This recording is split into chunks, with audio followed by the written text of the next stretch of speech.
रियासती वज़ीर माल एन रघुवीरा रेड्डी ने मजलिस के कायद मुक़न्नना अकबरुद्दीन ओवैसी से उनकी क़यामगाह पहुँचकर मुलाकात की और उन्होंने कायद मजलिस की मिजाज पुरसी की और उनकी मुकम्मल सेहतियाबी के लिए नेक तमन्नाओं का इजहार किया।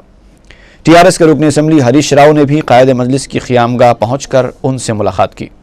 इस मौके पर मजलिसी अरकान असम्बली सैयद अहमद पाशा कादरी, विरासत रसूल खान, अफसर खान, मोहम्मद मौज़म खान और रुकन कौंसल सैयद अमीनुल हसन जाफरी भी मौजूद थे।